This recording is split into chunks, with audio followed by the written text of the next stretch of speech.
Welcome back to J&J MMA. Today we're just gonna have a quick discussion about these fucking late notice replacements for UFC 294. Filling in for Paulo Costa, we got number one at welterweight doing a middleweight bout against number four at welterweight. It's gonna be Kamaru Usman versus Khamzat Chimaev, and then filling in for Charles the King Du Bronx Oliveira is Alexander the Great Volkanovski against Islam Makhachev for the lightweight title. So honestly, it's been a crazy fucking week, crazy day in particular. Yeah, honestly, I couldn't believe all that. It was already crazy that the Volk replacement happened, but then you had the fucking, Paulo dropping out, and then they're bringing in Kamaru. I'm like, what the hell is going on? You know, it was like back to back, and then we get that USADA news tonight, bro. There's just a lot going on in the UFC world. Yeah, that's probably some of the bigger news too, the USADA shit. And it's just a lot going on today. But I'm looking right now at the odds, and so the odds right now for the co-main of Khamzat and fucking Kamaru. Khamzat's a minus 360 and Kamaru's a plus 285 underdog. So a lot of people are, counting Kamaru out for this. How are you feeling? I mean, I'm among those people. I feel like even with a full camp, he would struggle against Khamzat. So, 10 days notice, that's going to be really rough. And, he's a good fighter, but Khamzat's just a beast, dude. I definitely feel like it's kind of up in the air. Kamaru definitely has wrestling like Khamzat, but the thing is Kamaru's gotten both of his knees replaced.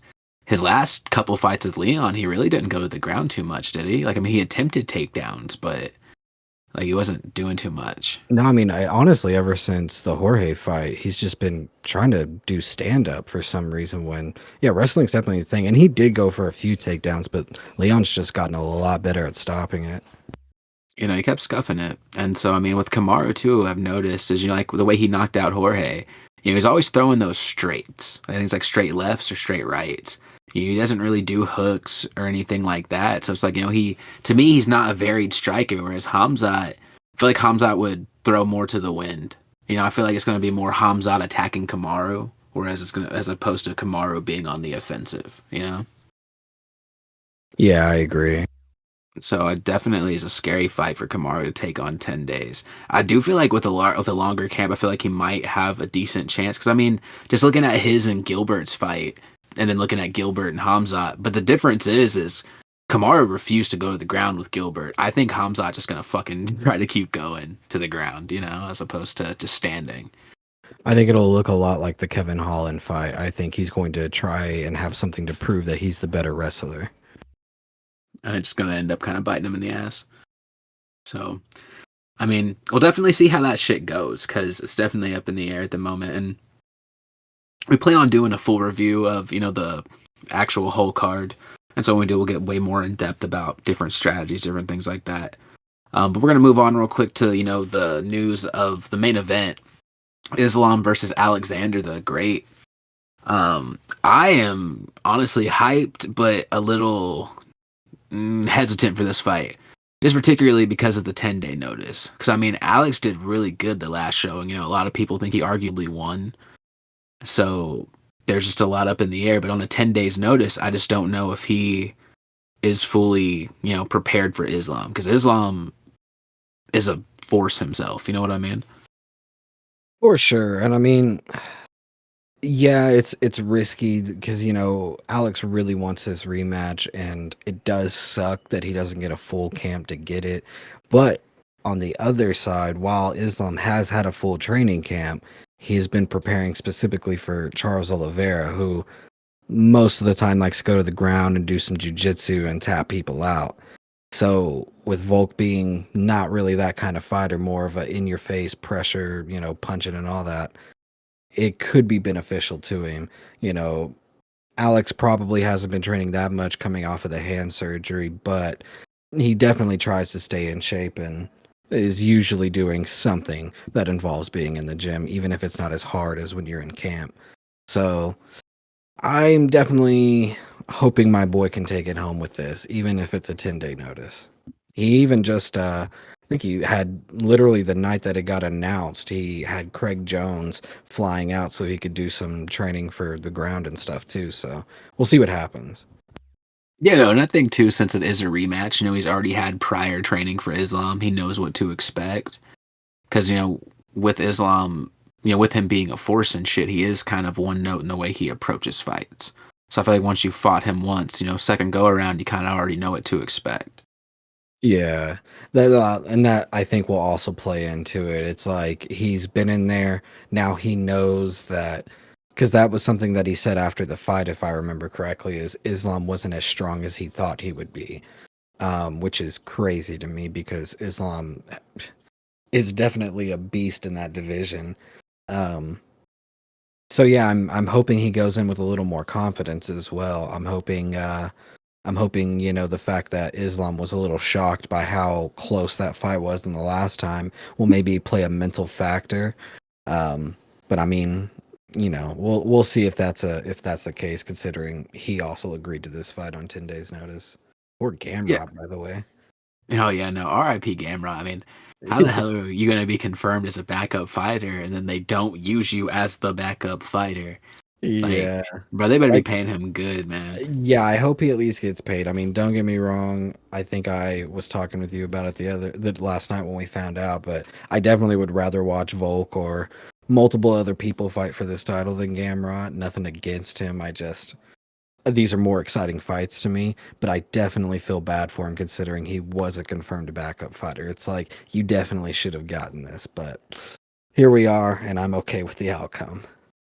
Yeah, I was gonna say, and like, if he wasn't out doing dabs and shit and probably wasn't completely unprepared, I said they could have probably called up Gaethje too, as a potential backup. Yeah, the BMF, that's what he's been waiting on. But no, apparently Dustin, I think I see him tweet that he did get the call for being this fighter. And he even said yes, but I guess they just thought this was more exciting. Yeah, I mean, with it being a rematch, I feel like it definitely is.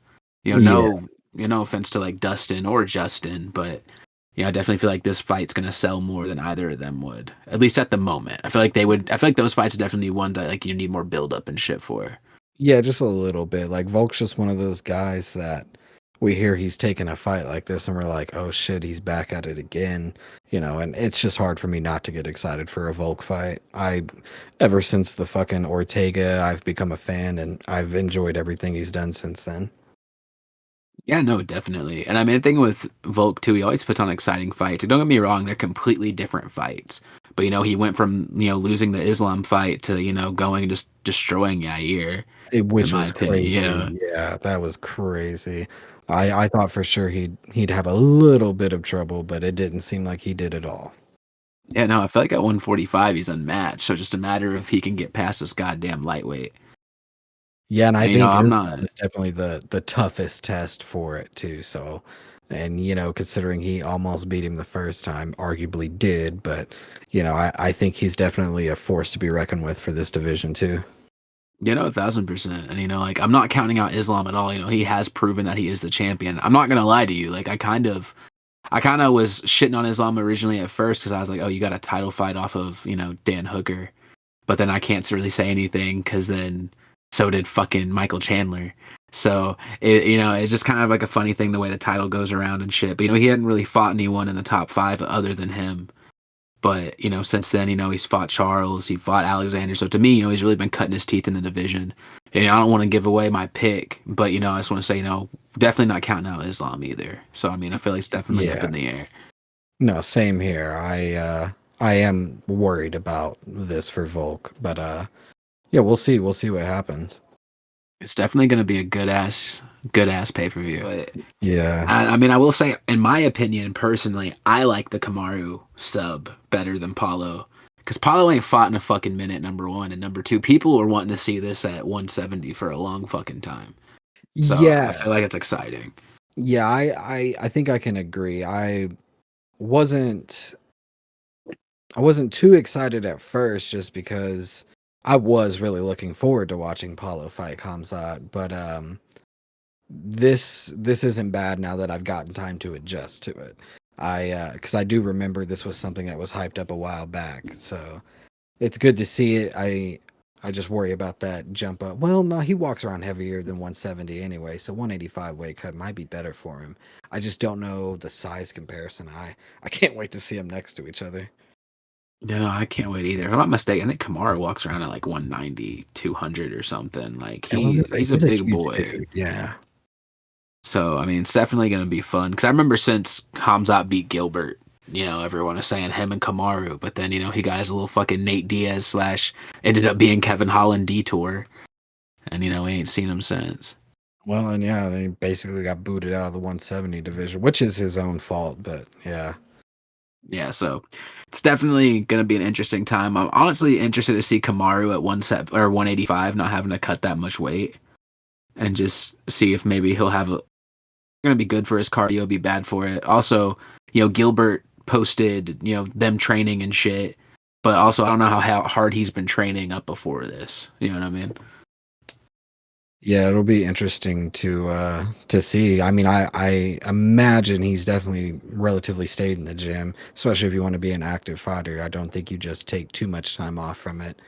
I'm sure he's not Sean Strickland in there every day, but you know, we'll definitely see. Kamzat has had a whole camp to prepare, so we'll see. We'll see. Yeah, no, definitely see, man. It's gonna be a good night of fights. And you know, we're gonna end up covering the rest of the card, you know, once we get a little closer to it. Yeah. But you know, I hope you guys enjoyed this little discussion. You know, let us know how you feel about, you know, these changes down in the comments. And we'll see you in the next video.